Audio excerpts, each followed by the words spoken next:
क्या आपको कभी ऐसा महसूस हुआ है कि आपके जीवन में कुछ कमी है? आप सब कुछ पा लेने के बाद भी संतुष्टि नहीं मिलती। ऐसा लगता है कि अंदर कोई गहरी भूख है, लेकिन समझ नहीं आता कि उसे कैसे पूरा करें। आपके पास धन दौलत हो सकती है, आरामदायक जीवन हो सकता है, लेकिन फिर भी मन बेचैन रहता है। इस दुनिया में हर चीज मिल सकती है, लेकिन एक चीज अगर ना मिले तो आत्मा अधूरी रह जाती है। आज हम उसी चीज के बारे में बात करने जा रहे हैं, परमेश्वर के वचन की भूख। यह क्या है? क्यों यह हर व्यक्ति के जीवन में जरूरी है? और अगर इसे नजरअंदाज किया जाए तो क्या परिणाम हो सकते हैं? आगे बढ़ने से पहले अगर आप पहली बार इस चैनल पर आए हैं तो चैनल को सब्सक्राइब करें, वीडियो को लाइक करें और कमेंट में हमें बताएं कि यह संदेश आपको कैसा लगा।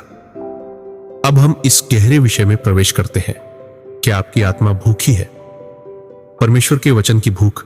आमोस अध्याय 8 वचन 11। देखो, वे दिन आने वाले हैं, प्रभु यहोवा की यह वाणी है, जब मैं इस देश में भूख भेजूंगा, यह रोटी की भूख या पानी की प्यास नहीं होगी, बल्कि यहोवा के वचन को सुनने की भूख होगी। यह वचन हमें एक गहरी आत्मिक सच्चाई दिखाता है।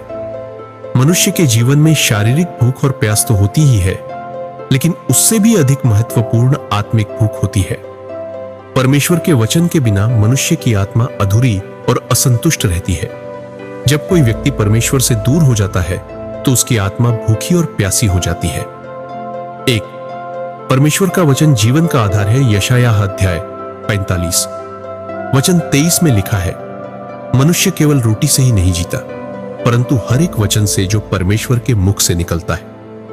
यह वचन हमें सिखाता है कि जैसे हमारा शरीर भोजन के बिना जीवित नहीं रह सकता, वैसे ही आत्मा भी परमेश्वर के वचन के बिना जीवित नहीं रह सकती। यदि हम परमेश्वर के वचन को नहीं सुनेंगे, पढ़ेंगे और उस पर मनन नहीं करेंगे तो हमारी आत्मा कमजोर हो जाएगी।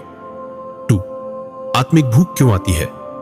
आमोस अध्याय 8 वचन 11 में परमेश्वर ने कहा कि वह भूख भेजेंगे, परंतु यह रोटी या पानी की भूख नहीं होगी, बल्कि परमेश्वर के वचन को सुनने की भूख होगी। यह आत्मिक भूख तब आती है जब लोग परमेश्वर की उपस्थिति को छोड़ देते हैं। वे सांसारिक चीजों में अधिक रुचि लेने लगते हैं। पाप जीवन में प्रवेश कर लेता है। प्रार्थना और बाइबल अध्ययन की उपेक्षा की जाती है।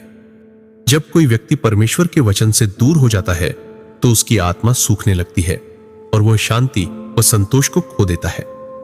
3, जिनके पास परमेश्वर का वचन नहीं, वे भटकते हैं। आमोस अध्याय 8 वचन 12 में लिखा है, वे समुद्र से समुद्र तक और उत्तर से पूरब तक भटकते फिरेंगे, यहोवा के वचन को ढूंढते हुए, परंतु वे उसे नहीं पाएंगे। जब किसी व्यक्ति या समाज में परमेश्वर का वचन नहीं होता तो लोग सत्य को खोजते रहते हैं, लेकिन उन्हें नहीं मिलता। वे भटकते रहते हैं, कभी एक जगह तो कभी दूसरी जगह, लेकिन उन्हें सच्ची शांति नहीं मिलती। आज भी बहुत से लोग सुख, शांति और संतोष की खोज में यहां वहां भटक रहे हैं, लेकिन केवल परमेश्वर का वचन ही उन्हें सच्चा जीवन दे सकता है। 4, हमें आत्मिक भूख को कैसे शांत करना चाहिए? 1, प्रतिदिन परमेश्वर के वचन का अध्ययन करें। बाइबल पढ़ने से हमारी आत्मा को पोषण मिलता है। 2, प्रार्थना में समय बिताएं। प्रार्थना हमें परमेश्वर के और निकट लाती है। 3, परमेश्वर के वचन का पालन करें। केवल सुनना ही नहीं, बल्कि जो लिखा है उसे अपने जीवन में लागू करना भी जरूरी है। 4, परमेश्वर के संग गहरी संगति बनाए रखें। जब हम निरंतर उसकी उपस्थिति में चलते हैं तो हमारी आत्मा तृप्त होती। आमोस अध्याय 8 वचन 11 हमें यह सिखाता है कि आत्मिक भूख शारीरिक भूख से अधिक महत्वपूर्ण है। अगर हम परमेश्वर के वचन से दूर हो जाएंगे तो हमारी आत्मा कमजोर और अशांत हो जाएगी। इसलिए हमें परमेश्वर के वचन में बने रहना चाहिए, उसे पढ़ना चाहिए, उस पर मनन करना चाहिए और उसके अनुसार जीवन व्यतीत करना चाहिए।